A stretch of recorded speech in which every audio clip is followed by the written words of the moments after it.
Hier, nous avons commencé avec Sri Aurobindo, la conscience qui s'élève peu à peu vers son identité avec Dieu, vers sa véritable nature que pour l'instant elle ne connaît pas et surtout elle ne vit pas. Parce que on ne peut plus dire aujourd'hui que nous ne soyons pas mis au courant. Nous savons, aussi bien en Occident qu'en Orient, peut-être en Occident depuis moins longtemps qu'en Orient, que la conscience a différents plans et qu'une même chose est vraie de différentes façons. Pour en donner un exemple très frappant, le soleil. Le soleil a une incontestable réalité matérielle. Il est concret. Il est le centre autour duquel tourne l'univers. Il est en même temps la chaleur qui donne la vie, mais il est aussi et tout aussi bien le créateur de la lumière intérieure. Et pour l'Inde, le soleil Surya, c'est un dieu. Non, pas du tout, mes amis, à la notion occidentale qui très vite pense et parle de panthéisme. Surya est Dieu. Surya est le commencement de l'univers. Il en est le créateur. Il en est le mainteneur, celui par qui la création vit.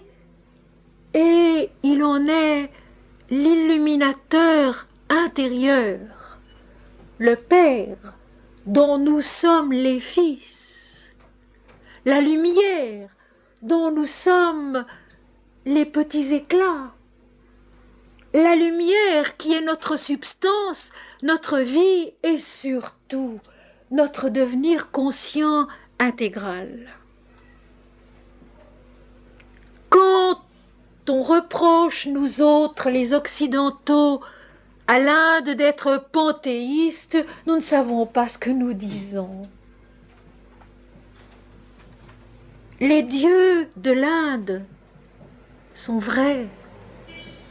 Les dieux de l'Inde sont vivants.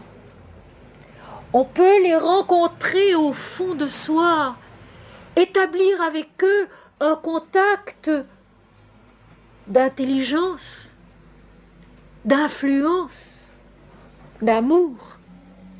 Et nous allons voir tout à l'heure dans la Mundaka Upanishad que je vais continuer ce soir avec vous, combien cet amour est important. L'amour du Dieu pour l'homme et l'amour de l'homme pour Dieu, qui est en somme un seul et même amour. Nous allons voir cela tout à l'heure ensemble, et pour commencer, comme toujours, pour nous mettre dans une ambiance réceptive, je vous lirai 3 poèmes tirés de l'offrande lyrique de Rabindranath Tagore.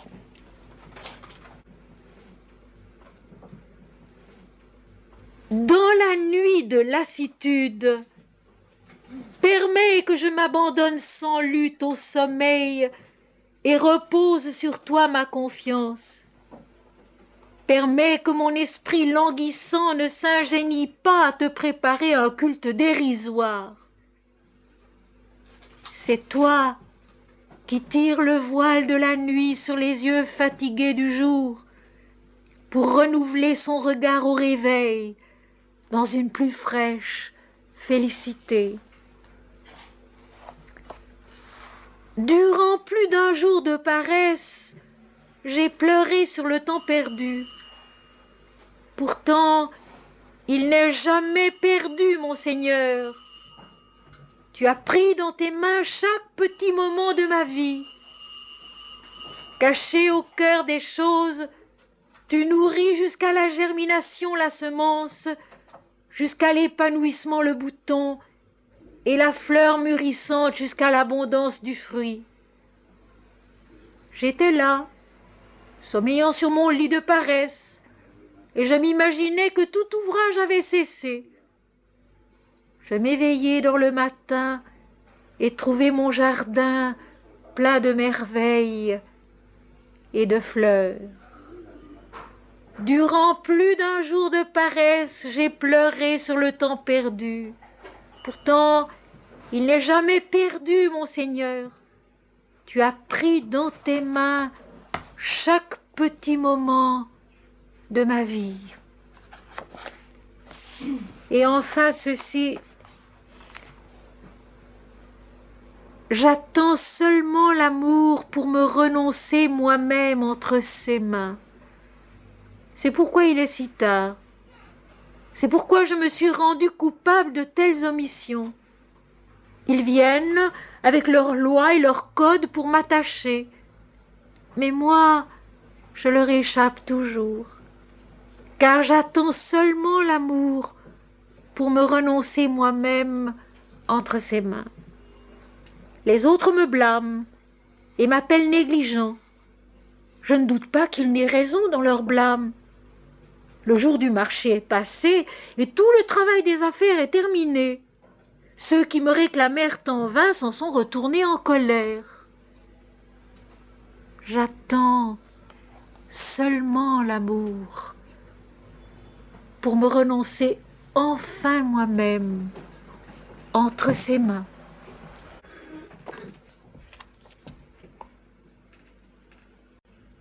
Mes amis, il s'agissait donc de la Mundaka Upanishad.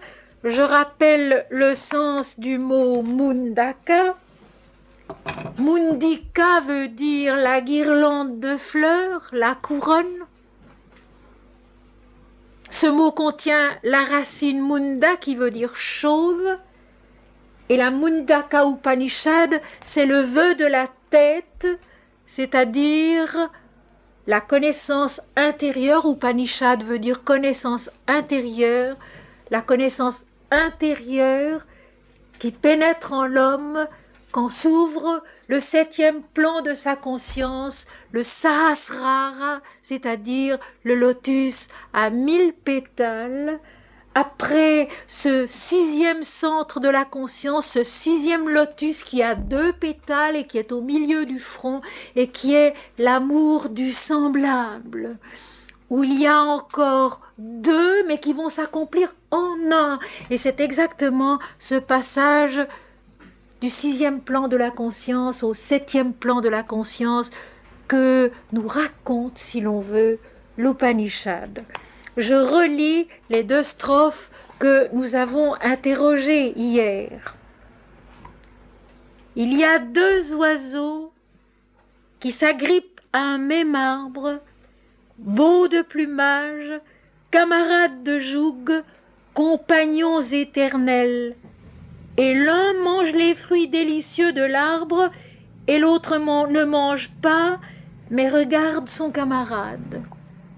Et nous avons vu, très brièvement je répète, que ces 2 oiseaux sont Dieu, l'être, celui qui mange les fruits délicieux de l'arbre, se nourrit de la lumière, de l'éternité, de l'absolu, et l'autre, le semblable, c'est nous, l'image de Dieu, beaux de plumage tous les 2, compagnons de joug, soumis ici-bas à la même loi de la création, à la loi de l'éternel manifesté dans un cosmos, camarades éternels, ce qui veut dire beaucoup. L'éternité est notre plus profonde réalité. L'image de Dieu est destinée à se connaître et à s'accomplir dans l'être, mais elle est déjà, dans sa forme d'image, le compagnon éternel du Seigneur. Leur seule différence, c'est que l'un se nourrit de la lumière, les fruits délicieux de l'arbre de la vie, et l'autre n'en mange pas. Deuxième strophe. L'âme de l'homme est l'oiseau qui demeure avec Dieu sur un même arbre et en sa douceur s'égare et s'oublie. Et parce qu'il est déchu de souveraineté, il a donc de la peine, il est donc désorienté. Mais quand il voit cet autre qui est le Seigneur et le bien-aimé, alors il sait que tout ceci est sa grandeur et la peine s'écarte de lui. Je redonne quelques explications parce que ce sont des textes si lourds de saveur, si chargés de sens, qu'on ne les interroge jamais assez. L'âme de l'homme, donc, est cet oiseau qui demeure avec Dieu, sur le même arbre de vie, et qui s'égare et s'oublie en sa douceur. Et nous avions vu que l'attitude juste de l'homme, c'était la contemplation de l'autre. Nous avions vu aussi que si l'homme est cet oiseau qui ne se regarde que lui-même, eh bien, il connaît sa pauvreté, il n'est pas nourri et il s'abîme dans une sorte de mort progressive parce qu'il n'est pas nourri de sa vraie nourriture et il ne se connaît pas. Et je rappelais le Logone 3 de l'évangile selon saint Thomas, donc cet évangile récemment trouvé en Égypte. Quand vous vous connaîtrez, alors vous serez connus et vous saurez que c'est vous, les fils du Père le vivant. Mais si vous ne vous connaissez pas, vous êtes dans la pauvreté et surtout, et c'est vous la pauvreté. L'oiseau qui ne contemplerait pas l'autre, Dieu, son semblable, son frère, son compagnon éternel, son camarade de joug, il est la pauvreté. Et ici, le texte biblique est d'une puissance extraordinaire. L'homme a son identité en Dieu. L'homme a sa richesse en Dieu. L'homme se connaît en Dieu. Et quand il contemple, il se perd, il s'oublie, il s'égare dans la douceur de Dieu qui est avec lui sur le même arbre. Et je pense ici à Swami Ramdas, qui à un moment donné de son pèlerinage dans la vie du monde où il n'a fait que chanter Dieu, a reçu cette certitude intérieure de Ram, son Seigneur, que Ram serait toujours avec lui partout où il irait. Jésus nous a fait la même promesse. La dernière phrase du dernier chapitre de l'Évangile selon saint Matthieu dit ceci: voici, je suis avec vous jusqu'à la fin du monde, et cette fin du monde, c'est la fin de l'accomplissement de l'incarnation et de la création en nous, la fin de l'attrait des apparences extérieures, l'accomplissement, la renaissance à l'unité qui est Dieu. La fin du monde n'est pas une catastrophe ni un cataclysme, mais en nous-mêmes, la fin de cette illusion qui nous fait nous attacher aux apparences plutôt que de rechercher l'être. Dieu est le seul qui puisse dire « je suis ». Et nous contemplons cet être jusqu'au jour où l'image colle à son origine, est une avec elle et peut dire elle aussi « je suis ». Dans les aphorismes de Patanjali, le Raja Yoga, qui est le chemin de la révélation intérieure, à la fin il est dit « Chitta recouvre Purusha », c'est-à-dire le mental, l'intelligence dualiste recouvre Purusha qui est le père, le principe mâle, donc le commencement de la création. Et l'Apocalypse dit cela d'une jolie façon. La place de la ville, le cœur de la ville transfigurée est d'or pur, transparente comme du verre. La conscience humaine redevenue transparente de Dieu seul. Ici, l'image est avec Dieu sur le même arbre de vie et contemplant cet autre oiseau semblable à lui, dans sa douceur, s'égare et s'oublie, et parce qu'il est déchu de souveraineté. Et ici, j'avais fait un parallèle avec une image qui revient si souvent dans la Bible et qu'en général on ne comprend pas. Parce que quand la Bible parle de Satan, nous pensons toujours qu'il s'agit de quelqu'un d'autre que de nous-mêmes. Alors que Satan, c'est très clairement la conscience individuelle qui se prend à son propre jeu, à son propre piège, et qui s'imagine justement qu'elle est souveraine. Ici-bas, il y a quantité de textes. Dans l'Apocalypse, chapitre 12, verset 9, le serpent ancien, le dragon, Satan qui séduit toute la terre. Le moi individuel, le moi mental qui croit vraiment qu'il est souverain ici-bas, alors qu'il est déchu de souveraineté. Non pas par punition. Personnellement, je suis persuadée que dans l'éternité, dans l'absolu Brahman, dans l'infini, il n'y a place ni pour la récompense ni pour la punition. Mais il y a des plans d'intensité de conscience. Ces plans d'intensité de conscience qu'il faut traverser, sur lesquels il faut nous élever. Alors, déchu de souveraineté veut dire simplement ceci, c'est que le moi individuel mental, l'ego de l'homme, est bien le pivot de sa personnalité sur la terre, mais en contemplant cet autre, qui est sur le même arbre de vie et qui se nourrit de la lumière de vérité qui est infinie, il prend conscience de ce fait qu'en réalité, ce moi individuel, cet ego, n'a pas de souveraineté ici-bas. Il est un instrument précieux. Pas du tout quelque chose qu'il faille écraser, détruire, opprimer. Oh non!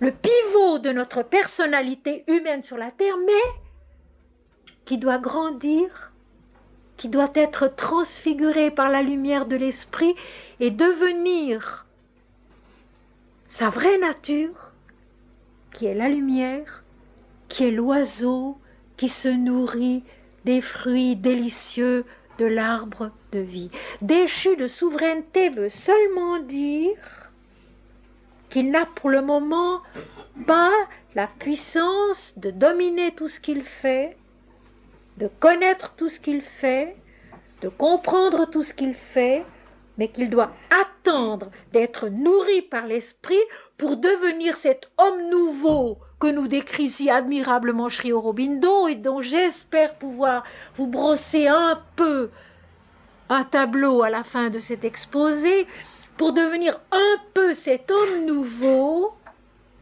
où l'ego lui-même est devenu habité, agi, illuminé par la lumière de l'esprit seul. Parce qu'il est déchu de souveraineté, il est dans la peine. Ce qui ne veut pas forcément dire qu'il souffre, mais qui veut dire qu'il a des difficultés.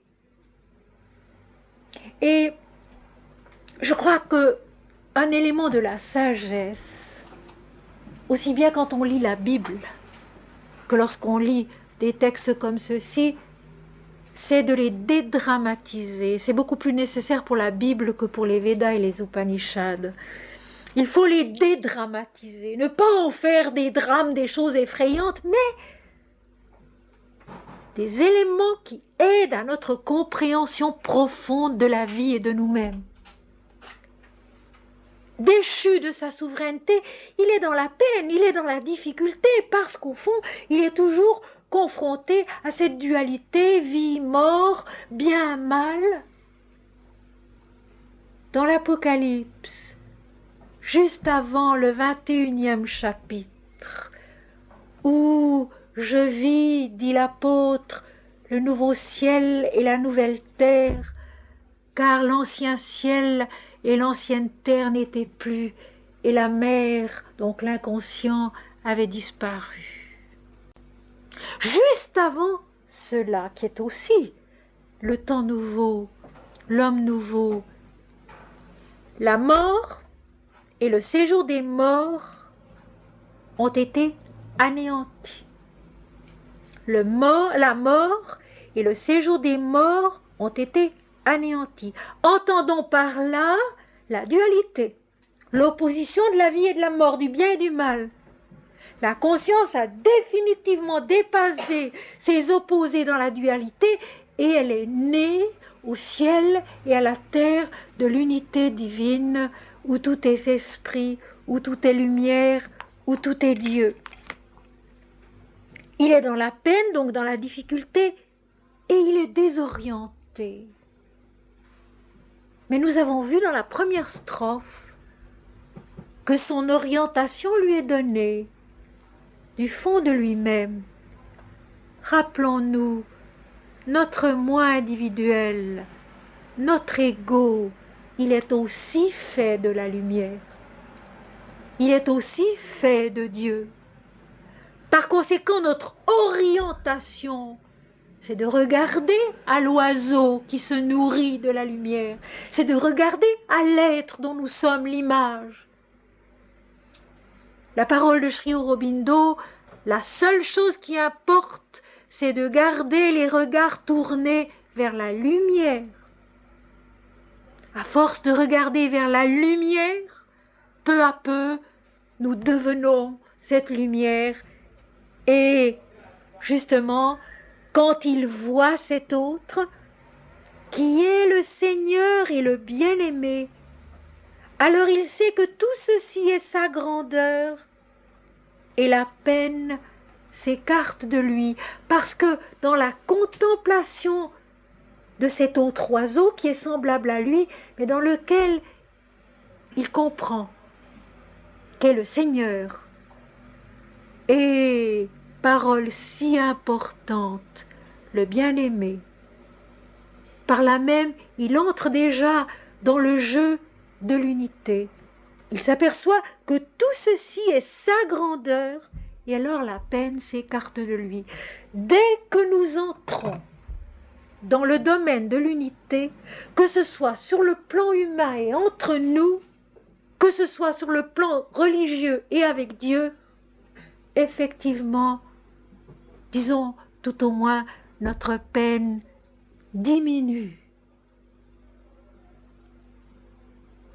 Quand deux êtres se rencontrent et s'aiment, ils éprouvent, ils vivent l'unité et leur peine s'écarte d'eux et leur peine diminue.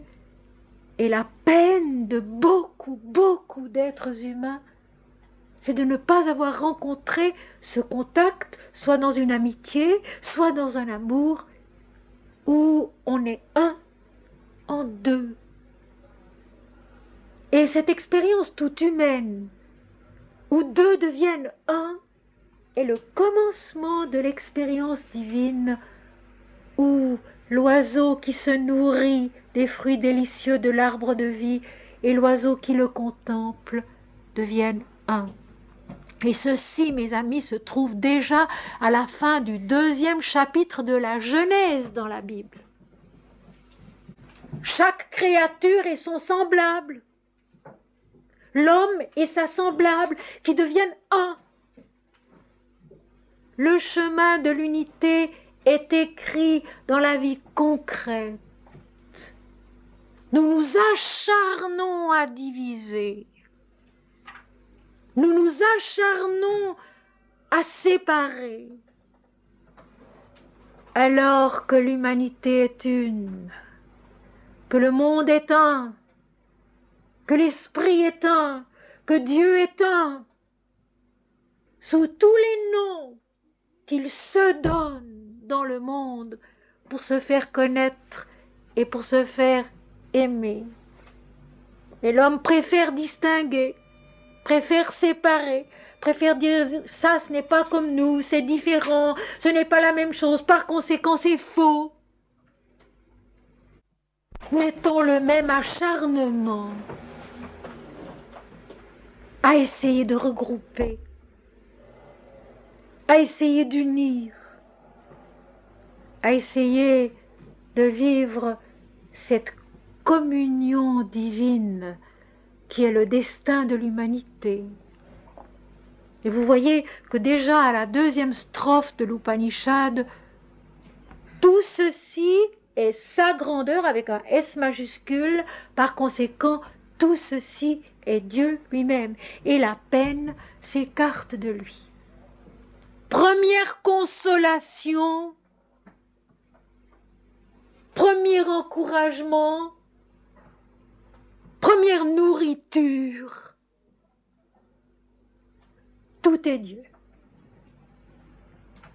Mais pourquoi ?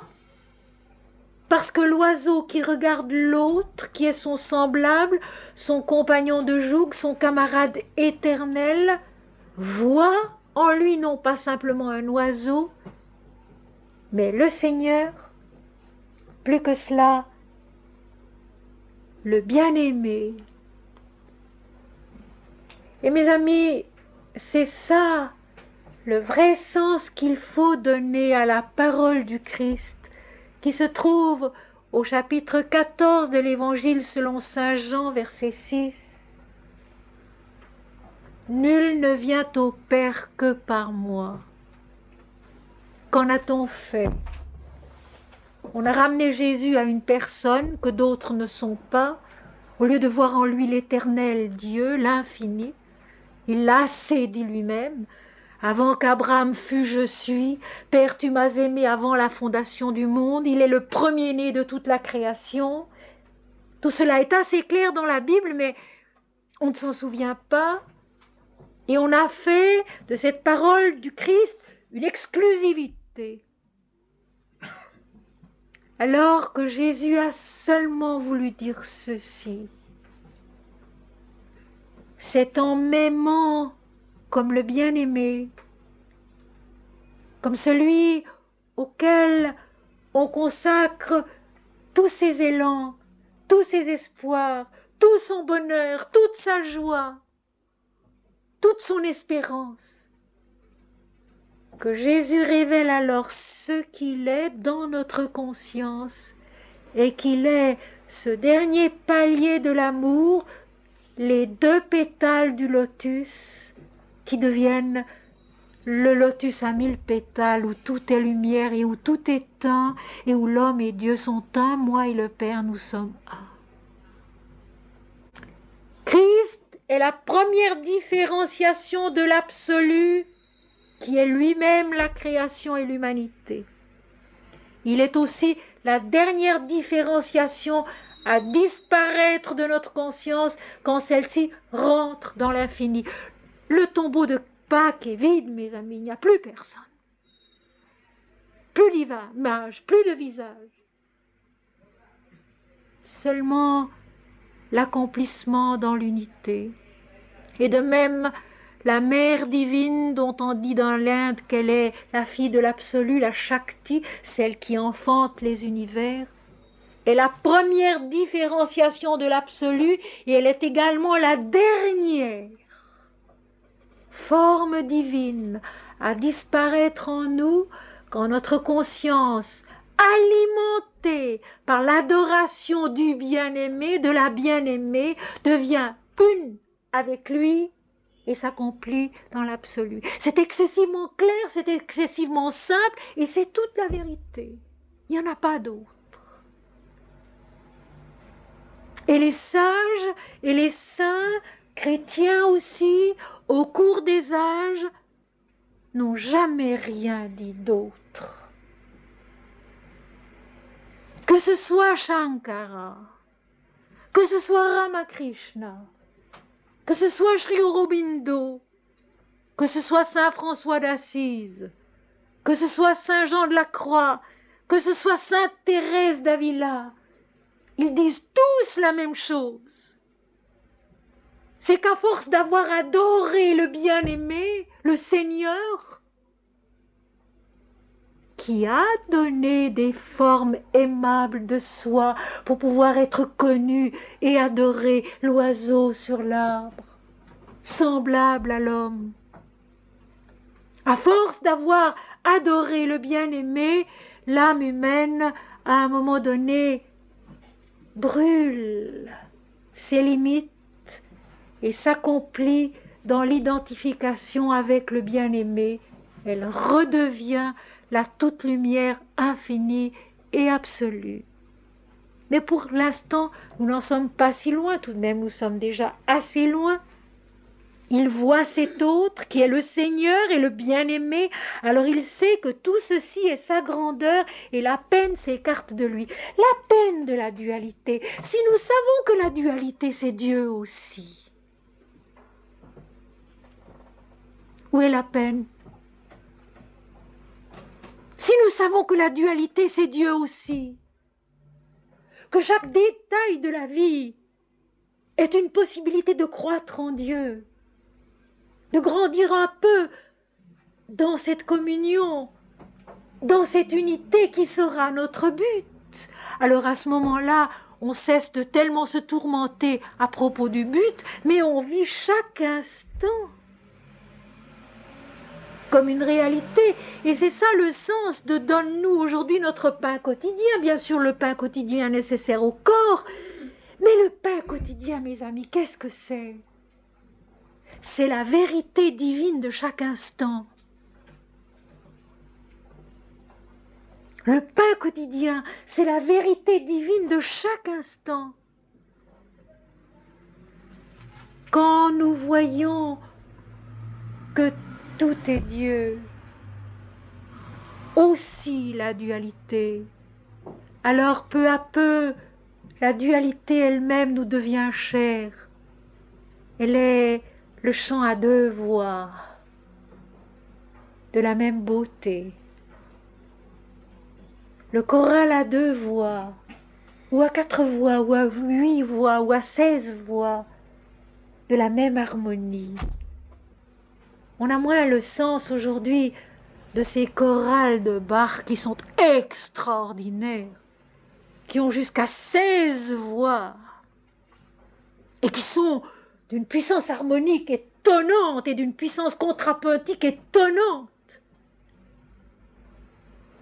Une grande leçon de yoga, une grande leçon de l'unité dans la diversité, la dualité, la diversité, l'ego, qui est une note de l'absolu, une note de l'unité, de la communion, de la plénitude. Je suis un peu comme Saint François d'Assise, qui faisait même attention de ne pas écraser un ver de terre parce qu'il y voyait une créature du Seigneur. Tout est Dieu.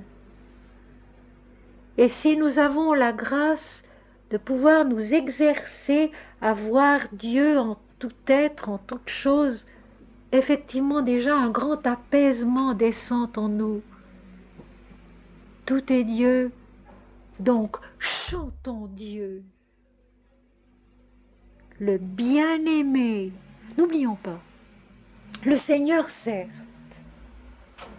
mais à la fois le bien-aimé, c'est-à-dire le plus intime, le plus proche, la parole du dernier chapitre de la Bhagavad Gita, chapitre 18, verset 64.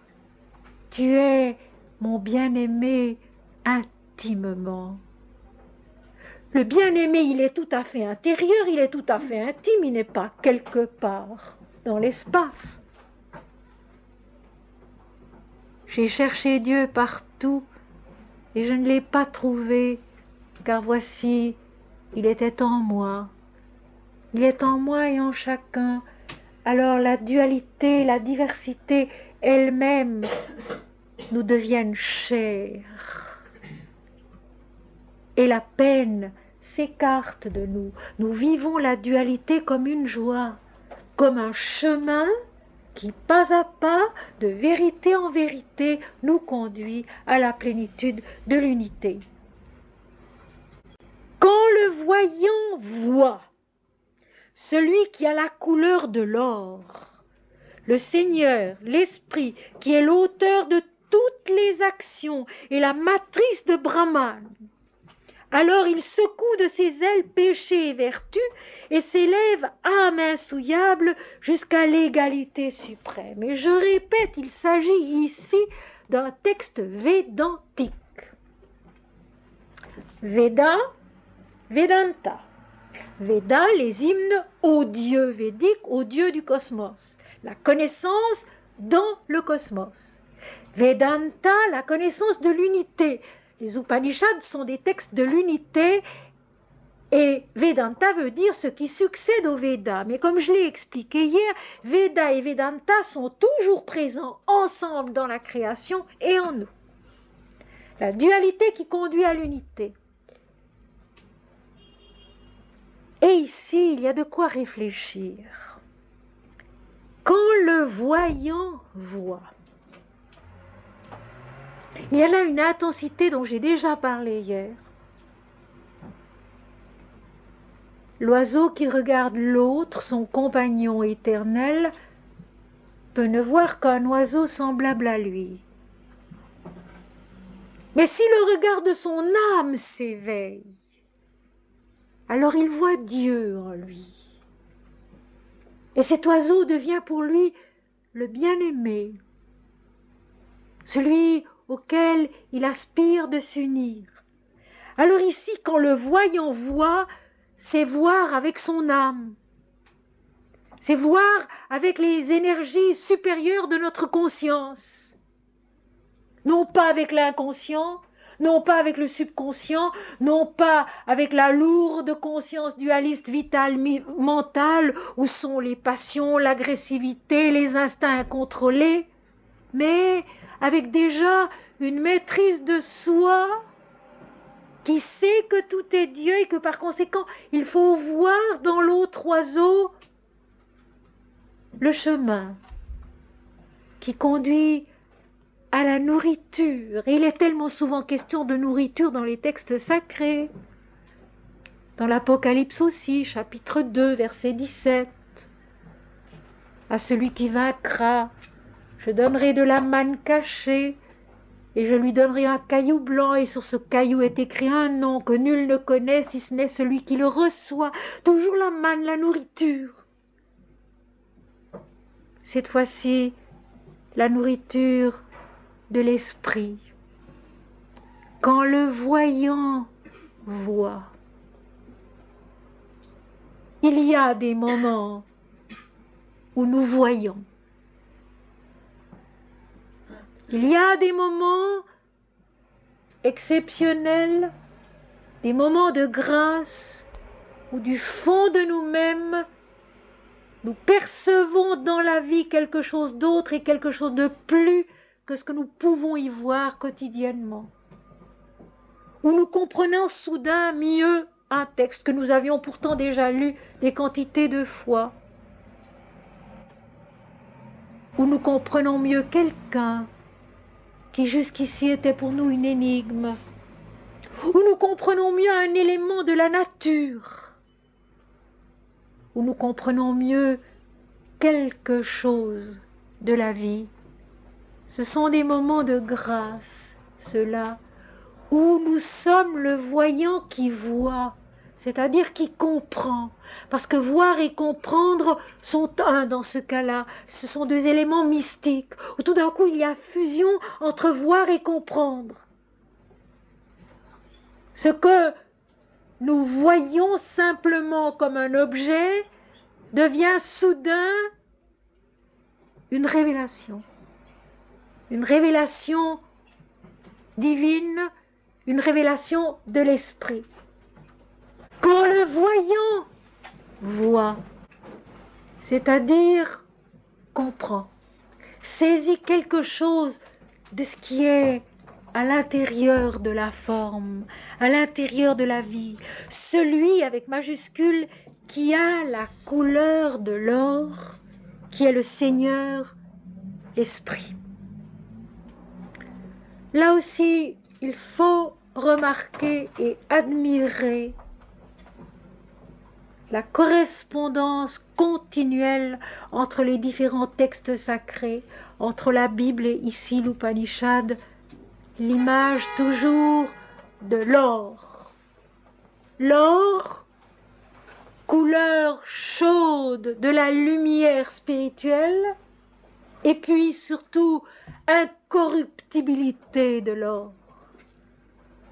La lumière qui ne se corrompt pas, la lumière qui ne s'altère pas, la lumière qui est la substance de la vie, la substance du cosmos, la substance de notre conscience. Quand le voyant voit, celui qui a la couleur de l'or, qui est le Seigneur, l'Esprit, qui est l'auteur de toutes les actions. Et ici, il faut souligner la chose parce qu'il s'agit d'un texte védantique où, en fait, l'action devrait être dépassée ou tout au moins ignorée. Mais au contraire, et c'est ici que nous trouvons la notion fondamentale de l'homme nouveau de Sri Aurobindo,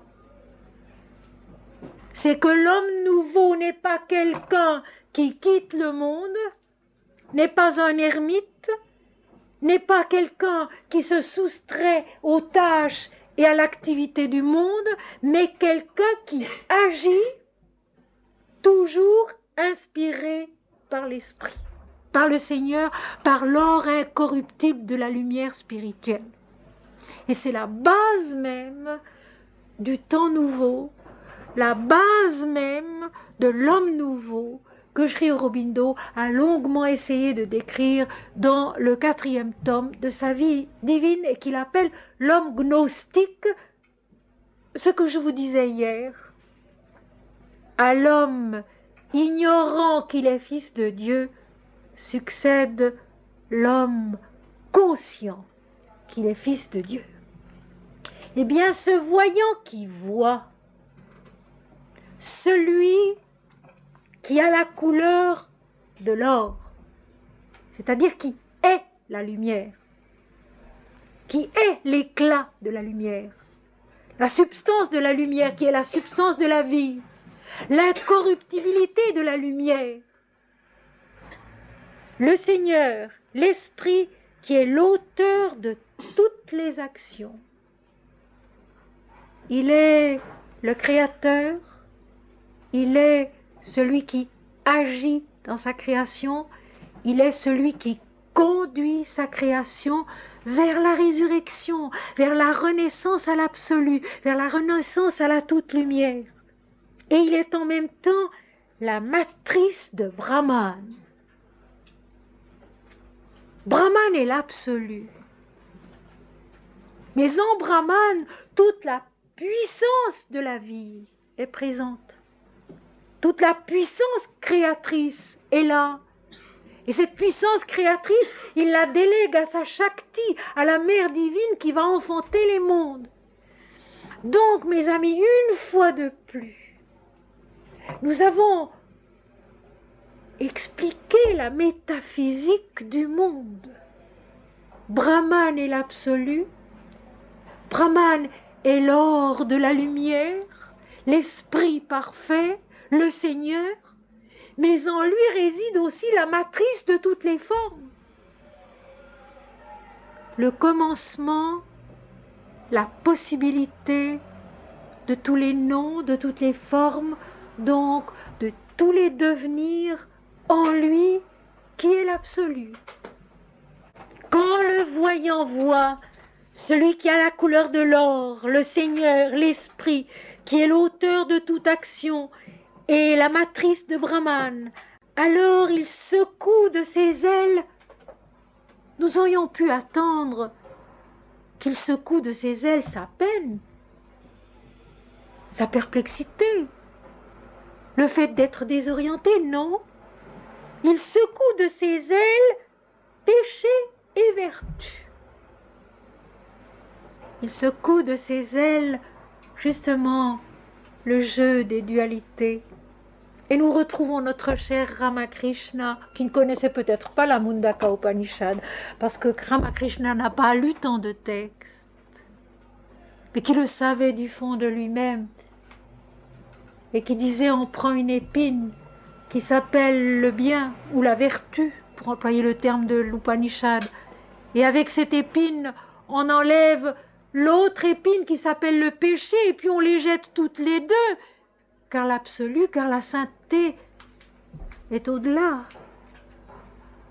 Donc l'oiseau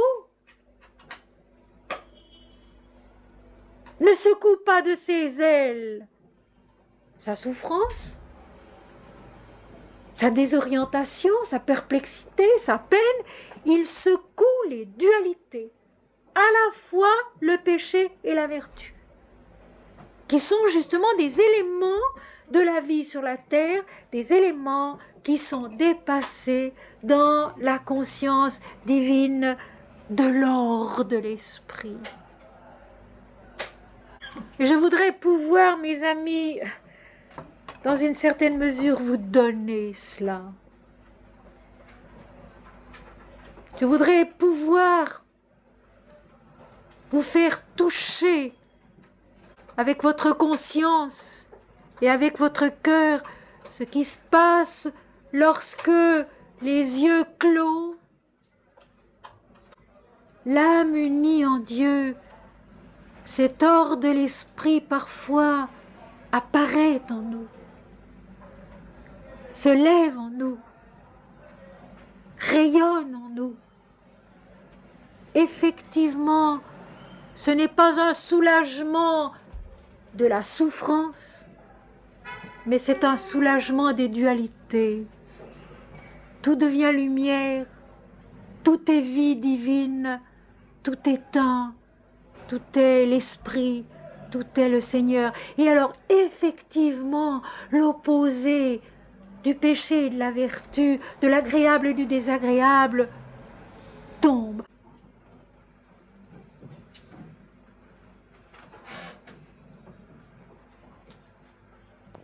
La lumière au-dedans de soi n'est pas si difficile que cela.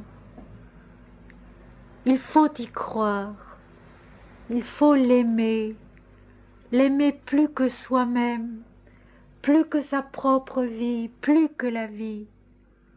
Et alors, d'une façon très simple, elle descend en nous, elle s'éveille en nous, et elle nous montre que tout est Dieu. Et effectivement, l'opposé du péché, de la vertu, du bien et du mal, de la vie et de la mort tombe. Tout est un, tout est Dieu, et l'âme se réjouit dans la lumière, elle se réjouit dans la puissance de la lumière. Et l'image de l'or en donne la mesure, la puissance de la lumière, la puissance de cet éclaircissement intérieur qui fait que la vie, au fond, n'a plus beaucoup de problèmes. Elle est un cheminement divin qui avance en Dieu et dont le but est Dieu et dont tous les éléments sont Dieu. Alors il secoue de ses ailes péché et vertu, et il s'élève âme insouillable désormais. Quand la conscience humaine est capable de voir Dieu et Dieu seul, Dieu dans l'éblouissement de sa lumière qui est une puissance de vie, une puissance de compréhension, une puissance d'apaisement, alors elle est insouillable. Plus rien ne peut l'altérer. plus rien ne peut la troubler, et elle s'élève jusqu'à l'égalité suprême. Ce que nous souhaitons tous, c'est la stabilité. Ce dont nous souffrons tous, c'est l'instabilité. Nous ne sommes pas de fraction de seconde le même être. Nous n'avons pas de fraction de seconde la même réaction, la même vision des choses. Rien nous trouble, rien nous altère, rien nous souille.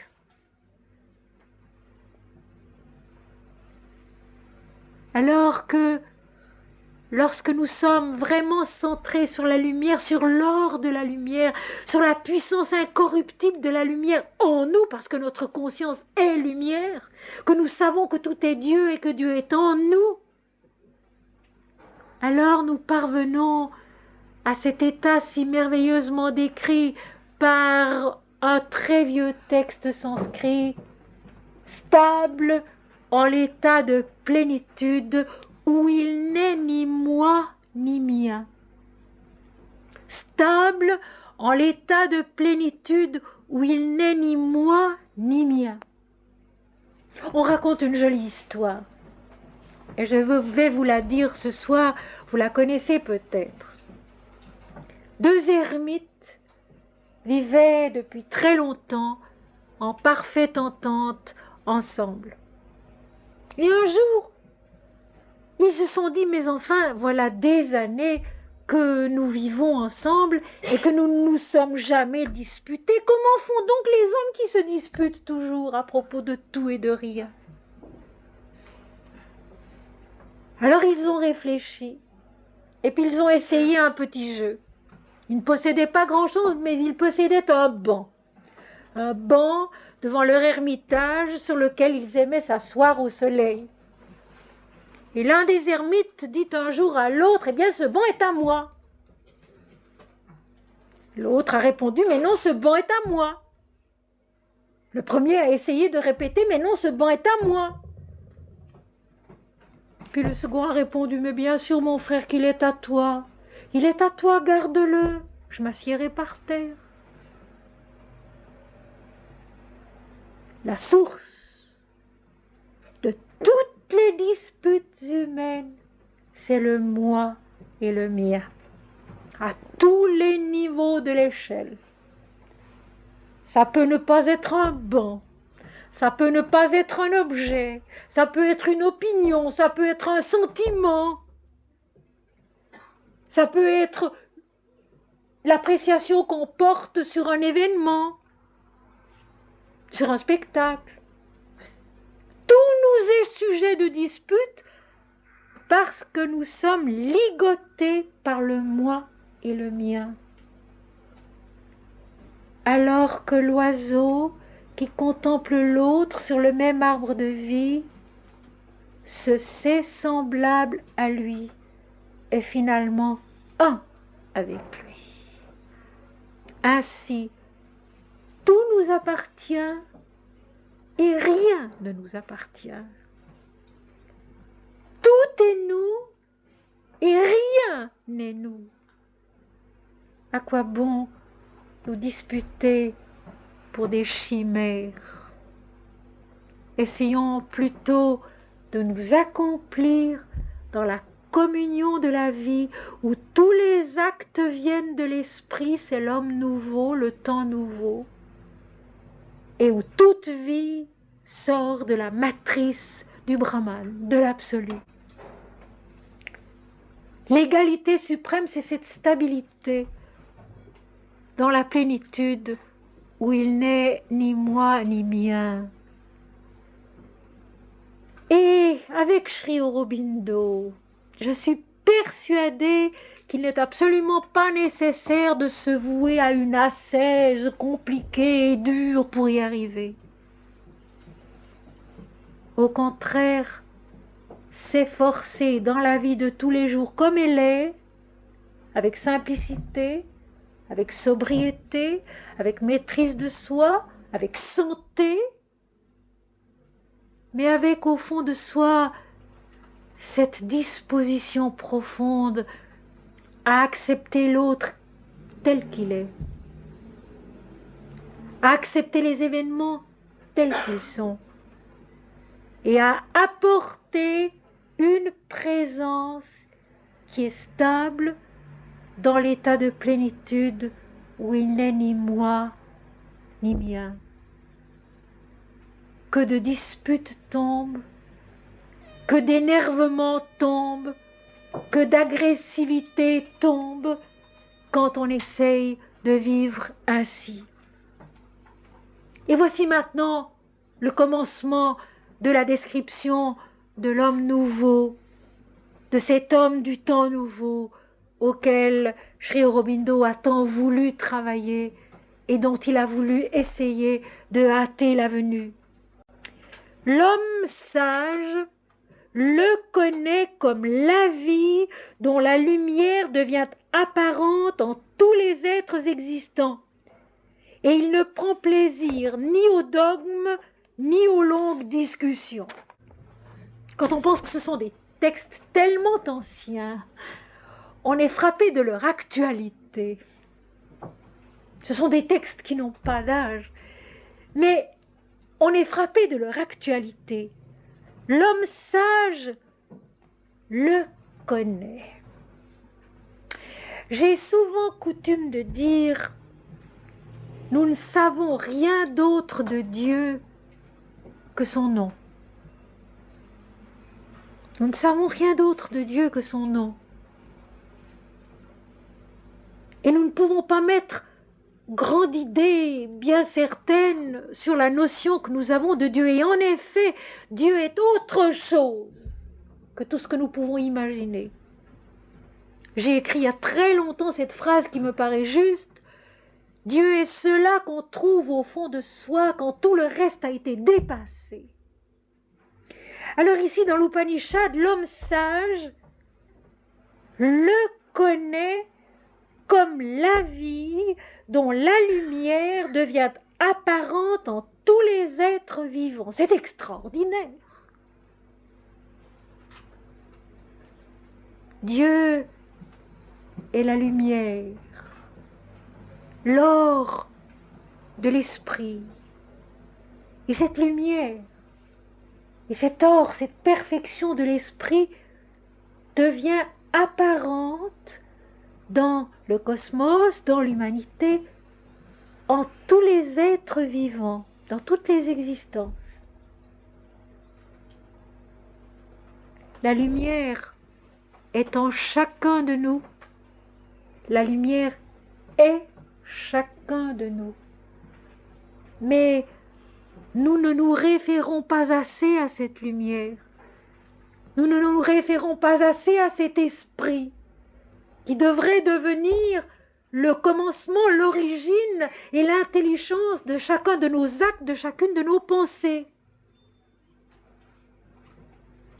Si vous voulez la pureté, si vous voulez la beauté, monsieur, il y a une place ici si vous voulez. Faites le tour, venez là. Si vous voulez la pureté, si vous voulez la beauté, si vous voulez la transparence de notre âme qui est Dieu et qui se sait Dieu si nous la laissons parler. Vous le savez vous-même, quand nous sommes pleins d'occupations, quand nous sommes remplis de projets, quand nous sommes accablés d'obligations, nous ne voyons plus que ça. Les projets, les désirs, les obligations. Essayons d'aller au-devant de la vie en étant un peu vide et disposés à la recevoir comme elle viendra. Dans nos pays, c'est devenu une terrible habitude. On a tellement tout organisé que tout doit se passer selon l'organisation préalable. Or, la vie s'en moque de nos organisations préalables. Je connais des personnes qui ont leur agenda plein du 1er janvier au 31 décembre. Tout est réglé, tout est noté, tout est étiqueté, et alors le moindre imprévu devient une catastrophe. Mais la vie, c'est l'imprévu. Mais l'esprit, c'est l'inattendu. Déjà, nous ne savons jamais comment sera le jour quand il se lèvera le lendemain matin. Nous ne savons jamais comment sera la nuit quand elle tombe. Apprenons à laisser à l'imprévu, à l'imprévisible, à l'inattendu sa place. Parce que c'est dans l'imprévisible, c'est dans l'inattendu, c'est dans l'inconnu qu'est Dieu. Et qu'il se révèle, et qu'il se donne à l'homme. Ce n'est pas dans l'agenda tout plein d'avance. Il n'y a plus place pour Dieu. Notre super organisation a comme exclu la possibilité de l'oiseau de contempler l'autre et de devenir avec lui et de voir en lui l'or de la lumière de l'esprit et la possibilité de se laisser guider par l'inspiration et l'intuition de l'esprit. Je ne sais pas, Seigneur, c'est toi qui sais. Je ne veux pas, Seigneur, c'est toi qui voudras pour moi. Seigneur, je te donne cette journée, c'est toi qui la vivras. L'homme sage le connaît comme la vie dont la lumière devient apparente en tous les êtres vivants. Dieu se révèle par toute sa création et il ne prend pas plaisir au dogme. Je voudrais dire deux mots du dogme. D'abord, dogma, dogmatos veut dire la règle juste. Et en soi, le dogme n'est pas une erreur. Il est une formule qui a fixé une pensée qui était juste et qui souvent venait d'une vision supramentale, pour employer l'adjectif de Sri Aurobindo. Mais ce qui est faux, c'est d'en faire une relique enfermée dans un reliquaire et qui n'a plus le droit de vivre. Le dogme est vrai, mais il faut le laisser vivre. Et ne pas l'enfermer dans des restrictions dont il n'a plus le droit de sortir. Dans une compréhension spirituelle, supramentale, l'intelligence des saints, des prêtres, des papes a souvent capté quelque chose. Par exemple, c'est Sainte Cécile qui a apporté la notion, la vision de la Sainte Trinité, qui est juste. L'unité du Père, du Fils et du Saint-Esprit, qui d'ailleurs rejoint la Trinité hindoue, l'être, le révélateur et la béatitude. Satchidananda, l'être, la connaissance et la félicité. Si vous voulez, le dogme est juste. Mais il faut lui laisser sa vie et non pas l'enfermer dans une rigidité mentale qui l'empêche de révéler tout ce qu'il est. La Sainte Trinité, quand on la laisse vivre en nous, révèle quantité de choses sur l'Esprit, quantité de choses sur le Christ et sur la Bible et sur le christianisme. Mais il faut lui laisser sa vie. Il ne prend pas plaisir au dogme pour s'y enfermer et aux longues discussions. Certes, il est absolument vrai que les longues discussions sur le plan mental n'apportent strictement rien au point de vue spirituel. Et on raconte que dans l'ashram de Pondichéry, la mère, qui était celle qui dirigeait les disciples, qui s'occupait beaucoup d'eux et de toutes sortes de façons, refusait de discuter sur le plan mental. Comme elle avait raison. Je constate moi-même toujours à nouveau aussi qu'une discussion sur le plan mental n'apporte rien, parce que le plan mental, qui est dualiste par nature et qui doit l'être sur le plan de la vie humaine, est incapable de comprendre la nature du divin qui, elle, est indivisible, est l'or de l'esprit, indivisible, parfait, tout-puissant, infini, éternel. Alors plus on discute, plus on s'enferre dans la stérilité du dogme, au lieu de laisser le dogme agir et s'élever vers le supramental que Sri Aurobindo définit d'une façon très belle. Le supramental, c'est un état dans lequel toute action devient un écoulement ininterrompu de force d'âme. Un écoulement ininterrompu de force d'âme. Une sorte de retrait intérieur, de silence intérieur, qui fait que nous assistons plutôt à ce que nous faisons, que nous laissons agir un sens qui est plus subtil, plus élevé, plus généreux, plus lumineux, j'allais dire plus heureux. Quand on est vraiment heureux, on a cette attitude d'action qui ne discute pas, mais qui est dans la vérité de la plénitude, dans la joie d'une lumière. Il faut que notre recherche de Dieu, il faut que notre contemplation, pour reprendre le début de l'Upanishad, il faut que notre contemplation de Dieu, de l'autre oiseau qui est semblable à nous, devienne une joie présente et totale, la joie de le contempler, la joie d'être avec lui sur l'arbre de la vie et de se nourrir de la nourriture qu'il absorbe, c'est-à-dire de la lumière. Si vous voulez, en termes beaucoup plus simples, que notre moi individuel, que notre ego qui est divin, au lieu de se prendre à l'illusion de son jeu dualiste, se souvienne qu'il est Dieu, se souvienne qu'il est fait de la lumière et qu'il se mette à l'école de la lumière. Qu'il se mette à l'école de la lumière.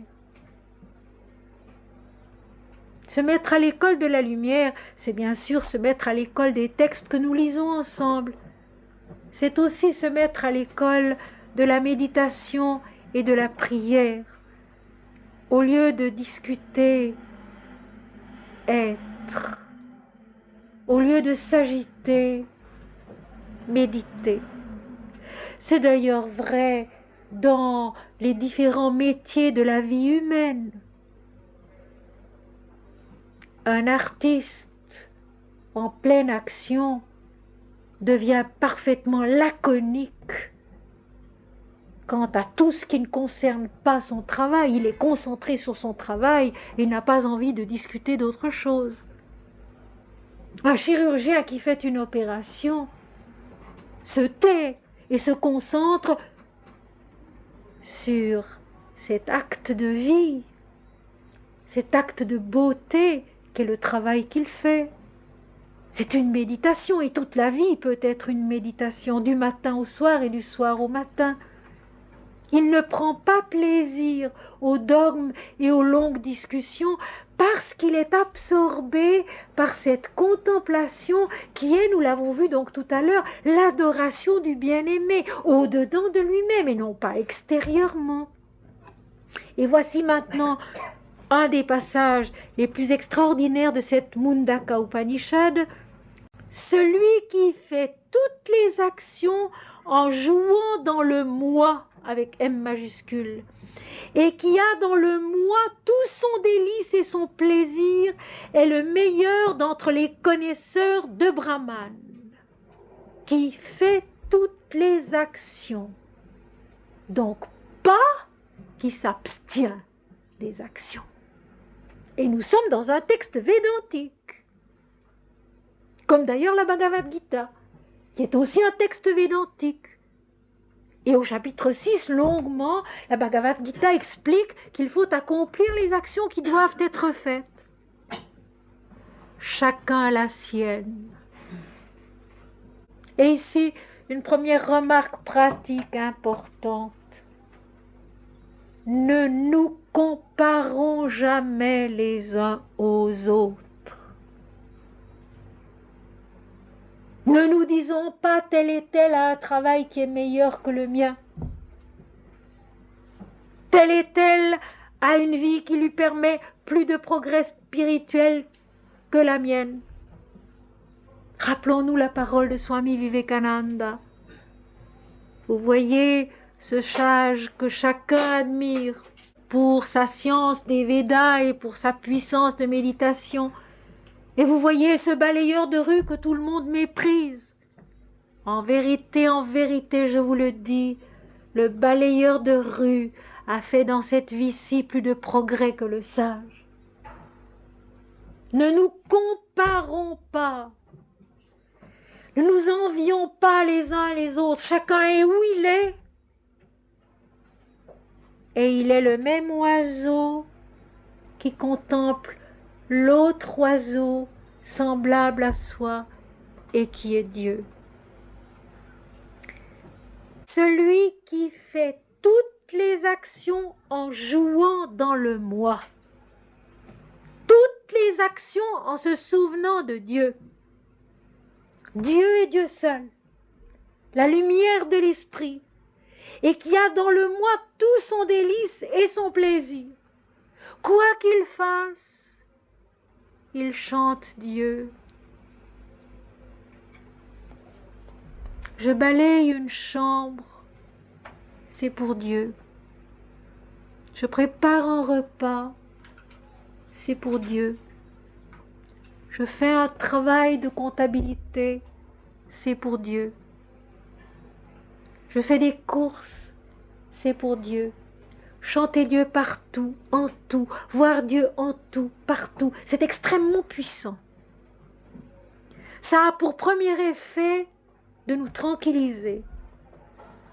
Et au lieu d'être agités, de courir tout le temps, nous nous apercevons que nous allons beaucoup plus tranquillement, que ce que nous faisons, nous le faisons mieux, que nous sommes capables de davantage d'actions efficaces et qu'il nous reste du temps pour méditer, parce que nous en perdons moins à des choses inutiles. Vous savez, celui qui fait toutes les actions en jouant dans le moi, c'est quelqu'un qui ne perd pas son temps en discussions inutiles, en disputes illusoires, en soucis superflus. On a cultivé chez les chrétiens le sens du souci d'une façon terrible, à tel point que les gens heureux ont presque honte de l'être.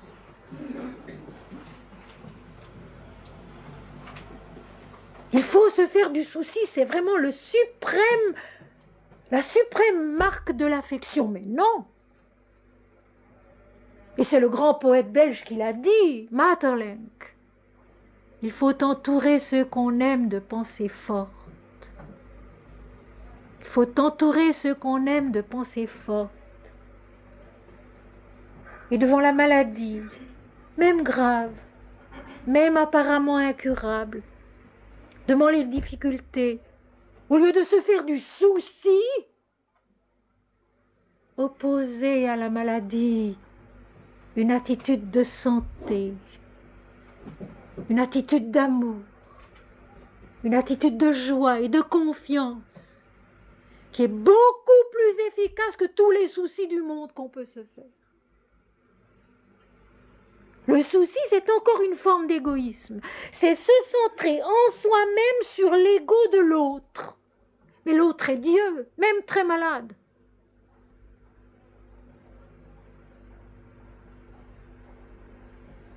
Et je le sais parce que je le vis, cela.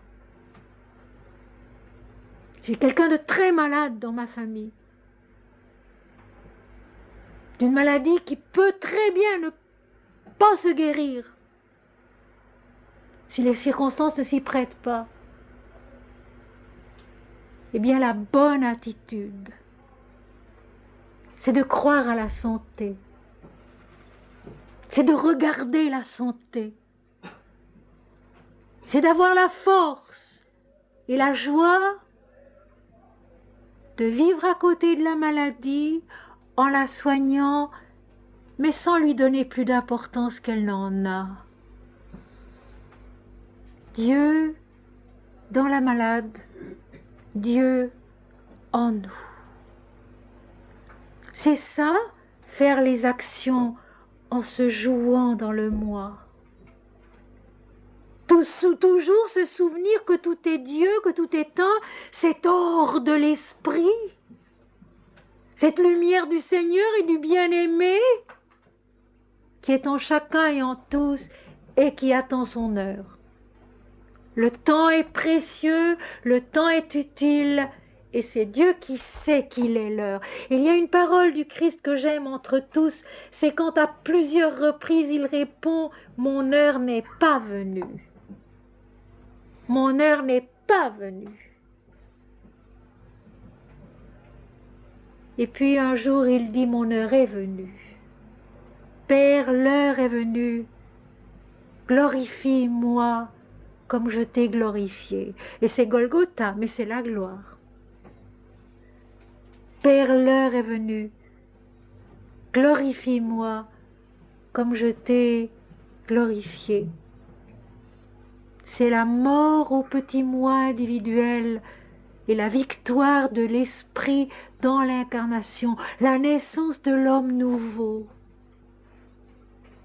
la venue de l'homme nouveau qui doit s'accomplir en chacun de nous et en tous. Faire toutes les actions en jouant dans le moi, c'est vivre au fond constamment dans la contemplation de la lumière de l'esprit. Alors, il y a un moyen, c'est de répéter inlassablement le nom de Dieu. Mon Seigneur et mon Dieu, notre Père qui es aux cieux. Om Shri Ram, Jai Ram, Jai Jai Ram. Om Shri Ram, Jai Ram, Jai Jai Ram. Celui qui fait toute action en jouant dans le moi et qui a dans le moi tout son délice et son plaisir. Donc qui se réjouit toujours selon l'esprit, qui se réjouit toujours selon l'esprit, selon la lumière de l'esprit, selon la beauté de l'esprit, selon la vérité de l'esprit, selon la stabilité de l'esprit. Et je sais par expérience que de chanter Dieu du matin au soir finit par faire que même dans le sommeil, le chant se continue et le lendemain matin, quand on se réveille, avant d'être tout à fait réveillé, le chant de Dieu est déjà là. Et quelle force de stabilité c'est cela! On a comme l'impression que la conscience est non pas figée, mais fondée dans l'or de l'incorruptibilité spirituelle, de la vérité divine. Eh bien celui-là, donc, qui fait toutes les actions en jouant dans le moi, et qui a dans le moi tout son délice et son plaisir, est le meilleur d'entre les connaisseurs de Brahman. Et connaisseur de Brahman, c'est avec tréma. C'est donc pas celui qui se retire du monde, qui s'enferme dans une méditation ininterrompue, mais c'est celui qui agit en Dieu dans le monde, le meilleur des connaisseurs de Brahman. Celui qui connaît vraiment Brahman, le meilleur des connaisseurs de Brahman, c'est celui qui agit dans le monde selon l'esprit. Eh bien voilà la définition de l'homme gnostique de Sri Aurobindo, de l'homme supramental à l'avenue duquel il a travaillé avec une force et un courage et une persévérance héroïque toute sa vie. Il s'est efforcé de décrire en long et en large et en subtilité dans son 4e tome de la vie divine l'homme Dieu sur la terre qui en toute chose est conscient de l'esprit, agit par l'esprit, pour l'esprit, selon l'esprit. Voilà l'homme du temps nouveau. Alors la conséquence, c'est que le temps nouveau sera un temps où la vie tout entière sera imprégnée de la connaissance de l'esprit, de la lumière de l'esprit, de la joie, de la béatitude, de l'équilibre, de l'harmonie de l'esprit. Ayant ressuscité des perplexité, de la désorientation, de la peine, pour employer les termes de l'Upanishad, dans les dualités, ayant ressuscité à la conscience de l'unité. Comme je le disais simplement, à l'homme inconscient qu'il est fils de Dieu, doit succéder l'homme conscient qu'il est fils de Dieu, et conscient jusque dans ses moindres activités, jusque dans ses moindres réactions, et traitant le monde avec égard, traitant la terre avec respect. Ça aussi, c'est une chose qu'il faut apprendre. Traitant le monde avec égard, traitant la terre avec respect. N'oublions pas l'image du début de l'Upanishad, l'arbre. Un arbre, c'est beau un arbre. Un oiseau en haut qui se nourrit des fruits délicieux de l'arbre et l'oiseau en bas qui le regarde. C'est la terre, ça, avec sa beauté, avec le respect que nous lui devons, avec l'amour que nous lui devons. N'avoir plus cette éternelle notion de l'exploitation, mais de l'utilisation spirituelle, ce qui est tout autre chose. Le temps nouveau de Sri Aurobindo, l'homme gnostique, l'homme nouveau de Sri Aurobindo, c'est un homme totalement harmonieux, totalement équilibré, totalement habité, animé, agi par l'esprit, et qui dans le monde n'a pas d'autre but que de faire connaître l'esprit, de révéler l'esprit dans toutes les existences, comme c'était dit dans la strophe précédente. La lumière de Brahman qui se révèle dans toutes les existences, vous voyez que tout y est. Et Sri Aurobindo n'a pas fait de commentaire de cette Upanishad, il a probablement estimé qu'elle s'expliquait suffisamment d'elle-même. Il n'a pas fait de commentaire de cette Upanishad, il l'a simplement traduite. L'homme nouveau, dans le monde nouveau, dans le temps nouveau, c'est un être totalement habité, animé, agi, fait de l'esprit et qui marche par l'esprit, dans l'esprit, pour l'esprit, donc dans la lumière, par la lumière, pour la lumière, ici-bas, avec le respect des hommes et de la terre, faisant toutes ses actions en se jouant dans le moi, avec toute la liberté, toute la diversité de la fécondité spirituelle. Et Sri Aurobindo insiste bien dans son livre. Toute la diversité de la vie sera respectée. Il n'y a pas simplification par exclusion. Toute la diversité de la vie sera respectée. Mais elle sera vécue en se jouant dans l'unité du moi, dans la réalité de la lumière, dans la conscience de la lumière, dans l'action de la lumière, ici-bas, en l'individu et dans le monde. Celui-là est le meilleur d'entre les connaisseurs de Brahman. Il connaît l'absolu, la stabilité de l'absolu, et il connaît cet absolu jusque dans les moindres actions, jusque dans les moindres manifestations de la vie dans le monde. Ce moi doit toujours être gagné. Il se gagne par la vérité et la discipline de soi. Il se gagne par une connaissance parfaite et entière.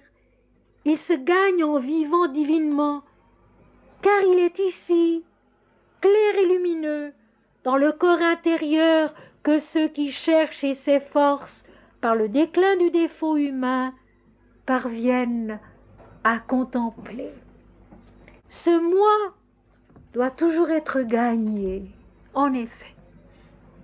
Nous savons bien que ce n'est pas sans effort que tout simplement nous nous souvenons de ce moi, de ce divin, de cet esprit lumineux, de cet or incorruptible qui est notre nature, notre conscience, notre intelligence, notre vie et notre devenir. Ce n'est pas sans effort.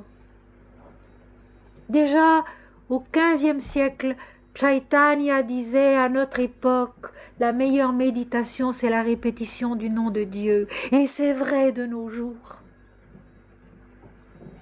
Nous n'avons plus besoin de répéter le nom de Dieu, d'aller chantant le nom de Dieu, que de nous retirer 8 heures par jour dans la méditation. Nous avons besoin d'aller de l'avant dans l'action, dans l'activité, en nous souvenant constamment que Dieu est et que Dieu est toute chose et tous les êtres. Et ce qu'on ne peut évidemment pas faire sentir en 1 heure ou en 2 d'exposition, comme je le fais ce soir, parce qu'il y faut du temps, le fait de vivre en chantant le nom de Dieu nous transforme. Je connais des vies qui se sont totalement transformées simplement en répétant notre Père qui est aux cieux, notre Père qui est aux cieux, notre Père qui est aux cieux. Et peu à peu, quelque chose se décante en nous. Beaucoup de lourdeur tombe. Beaucoup de perplexités disparaissent. Beaucoup de choses auxquelles nous attachions trop d'importance s'en vont, ne nous importunent plus, ne nous inquiètent plus. C'est comme une espèce de corps de lumière qui se crée en nous, dans notre être, dans notre conscience, dans notre intelligence, dans notre cœur, dans notre âme, et auquel nous pouvons nous référer. Et puis, cela devient automatique. Dans les situations difficiles, au lieu de nous tourmenter, de nous torturer, de chercher, nous, une solution, nous disons, Seigneur, comme tu voudras. Mon Seigneur est mon Dieu, mon Seigneur est mon Dieu. Mon Seigneur et mon Dieu, notre Père qui es aux cieux. Om Shri Ram, Jai Ram, Jai Jai Ram. Mais le dire avec confiance et avec joie. Et la solution vient. La solution qu'on n'attendait pas. La solution qu'on n'aurait jamais trouvée tout seul, soi-même. C'est ça, agir en se jouant dans le moi. Vivre chaque moment comme le pain quotidien, la vérité de chacun de ces moments. Vivre chaque jour comme la possibilité de grandir en Dieu. Vivre chaque joie, chaque difficulté comme l'expérience de notre âme qui doit s'épanouir.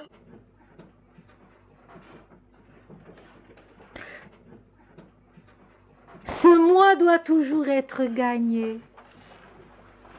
Il faut s'en souvenir pour ne pas l'oublier. Il faut en faire le bien-aimé pour le contempler et devenir son compagnon, être avec lui.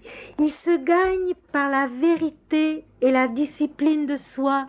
Il se gagne par une connaissance parfaite et entière. Il se gagne en vivant divinement. Il se gagne par la vérité. Quelle est la vérité? Eh bien, mes amis, nul ne connaît vraiment la vérité. Nous pouvons nous mettre en chemin pour la trouver.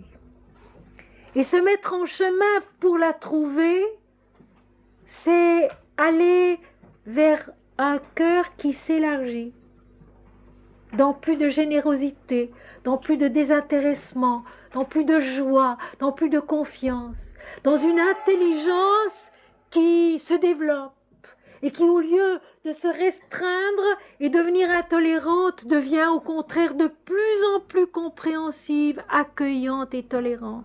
Swami Vivekananda l'a dit, tout ce qui restreint notre être et ses capacités est dans le sens de l'erreur. Tout ce qui élargit notre être et ses capacités est dans le sens de la vérité. La vérité est un devenir en nous. Ce n'est jamais une possession définitive pour le moment. La discipline de soi, la maîtrise de soi, vivre simplement, sainement, sans excès dans un sens ni dans un autre, accueillant la vie comme elle vient, avec de la gaieté, avec de la bonne humeur, avec du bon sens, et en offrant pas à pas à Dieu tout ce qui nous arrive. Seigneur, je te le donne. Il se gagne par une connaissance parfaite et entière. Cette connaissance parfaite et entière, c'est de voir Dieu en chacun et en tous, et d'abord au fond de nous-mêmes. C'est de chanter Dieu et de développer ainsi une vision des choses, une compréhension des êtres qui n'est plus seulement mentale, mais qui devient supramentale. Il se gagne en vivant divinement, c'est-à-dire dans la joie et la liberté de l'esprit, mais aussi dans sa mesure, dans sa lumière, dans sa beauté, car il est ici, clair et lumineux, dans le corps intérieur que ceux qui cherchent et s'efforcent parviennent à contempler. Sri Aurobindo dit cela souvent. Dieu est ici. Dieu est là. Dieu est le seul qu'il vaille la peine de suivre. Il ne dit pas Dieu est. Et l'Upanishad ne le dit pas non plus. Elle dit il est ici, clair et lumineux. Il est en nous et il nous attend. Et par le déclin du défaut humain, qui est simplement l'erreur de tout ramener à soi, l'âme parvient à le contempler au fond de soi. Et maintenant, j'aimerais vous lire encore un peu plus loin dans l'Upanishad une seule phrase qui est extraordinaire. Celui qui connaît le Brahman suprême devient Brahman, et nul ne naît chez lui qui ne connaisse pas l'Éternel. Voilà une phrase extraordinaire et qui, en somme, résume toute la notion aurobidienne de l'homme nouveau et du temps nouveau. Celui qui connaît le Brahman suprême devient Brahman, et nul ne naît chez lui qui ne connaisse pas l'Éternel. Qu'est-ce que ça veut dire?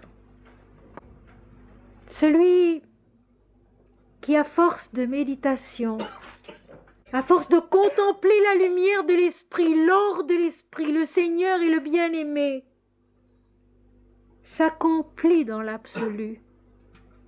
C'est que tout est un, que tout est Dieu, que tout est la lumière, non pas seulement dans le sahasrara épanoui, dans le 7e chakra ouvert sur l'immensité de l'infini, l'océan de lait indifférencié des hindous, mais dans la vie de tous les jours, si on veut bien l'y voir aussi. Et là, c'est Saint Jean de la Croix qui le dit. Lorsque l'âme a connu Dieu dans la fusion de l'union bienheureuse et qu'elle redescend sur la terre, elle n'y voit plus que Dieu. Eh bien, c'est cela. Celui qui connaît le Brahman suprême devient Brahman. Il devient la plénitude de l'esprit indivisible ici-bas. Et nul ne naît chez lui qui ne connaisse pas l'Éternel. Donc, tout ce qu'il enfante autour de lui est le Brahman, l'absolu aussi. Nous avons ici la description très claire de ce que Sri Aurobindo entendait par la venue du temps nouveau et l'homme nouveau. Il a longuement expliqué comment de la matière déjà vivante est née la plante, de la plante, par une longue et lente évolution, est venu l'animal, et puis l'homme tel que nous le connaissons, qui est l'homme mental. Et par une évolution qui paraît lente elle aussi, cet homme mental dominé par les dualités devrait devenir l'homme supramental, c'est-à-dire celui qui agit en se jouant dans le moi et qui devient Brahman sur la terre et qui par conséquent enfante Brahman autour de lui. Telle est la vision de l'homme nouveau, du temps nouveau de Sri Aurobindo. Or, il est bien clair, mes amis, que ce temps nouveau, cet homme nouveau, ne peut être autre chose qu'une descente du divin dans la vie terrestre telle que nous la connaissons. Les hommes et les femmes que nous sommes s'efforcent de monter vers l'accomplissement de notre plénitude qui est Dieu, mais pour que cette plénitude, dans une certaine mesure, s'impose et fasse naître autour d'elle des êtres conscients de leur lumière intérieure, conscients de l'esprit dont ils sont faits, de la divinité qui est leur nature, il faut une nouvelle naissance du haut de l'esprit. Et c'est à cette nouvelle naissance que Sri Aurobindo s'est efforcé de travailler, notamment les 20 dernières années de sa vie. Permettre à l'existence telle qu'elle est, à la nature, comme il l'appelle avec un N majuscule, telle qu'elle est, et qui est largement dominée encore par l'ignorance, par l'inconscience que nous avons vu lundi et mardi soir. Permettre à cette nature d'être recréée d'en haut par une descente du divin qui enfantera l'homme, sachant qu'il est Brahman, et enfantant autour de lui, dans sa demeure, des êtres qui, eux aussi, sont conscients qu'ils sont Brahman. Ainsi, Sri Aurobindo l'a demandé à ses disciples, il faut travailler à la venue de ce temps nouveau, à la venue de cette transfiguration intérieure de l'individu et de l'humanité, parce que ça va de pair. Ce n'est pas la collectivité d'abord qui va se transformer, c'est par les individus que la collectivité peut se transformer. Ainsi, notre tâche, c'est d'essayer le plus possible de devenir ces êtres prêts à recevoir l'influence supramentale qui permet à chacun de savoir qu'il est un avec l'oiseau qui se nourrit des fruits délicieux de l'arbre, et non plus seulement celui qui le contemple. Sri Aurobindo a consacré ses efforts à hâter la venue de ce temps nouveau, de cet homme nouveau, de cet être gnostique comme il l'appelle, de cet homme supramental qui ne sera plus agi par son mental dualiste ignorant, mais par une conscience supérieure où il saura qu'il est fils de Dieu. Et ainsi je referme au fond la boucle de cette série des 5 premières conférences données à Paris depuis dimanche dernier. Jésus, lui aussi, à sa façon à lui, a expliqué d'une façon claire que tout est esprit et que tout est Dieu, la matière comme l'âme, le mental comme l'esprit, quand il dit dans Jean 6, 33, le pain de vie qui descend du ciel et qui donne la vie au monde. La substance est Dieu et la nourriture est Dieu. Je suis le pain de vie, ajoute Jésus. Eh bien, Sri Aurobindo a au fond exactement la même attitude. Et il pense possible que l'homme en tant qu'individu et que l'humanité dans son ensemble soit transfigurée par l'or de la lumière de l'esprit et deviennent de ces connaisseurs de Brahman qui font toutes les actions en se jouant dans le moi et dont le moi est le suprême délice et le seul plaisir. Avançons sur ce chemin où nous sommes, comme nous sommes, afin que ce temps nouveau, que cet homme nouveau soit déjà un commencement au-dedans de chacun de nous. Je veux maintenant vous lire un bref passage et puis nous laisserons se retirer les personnes qui le doivent et nous passerons à la méditation.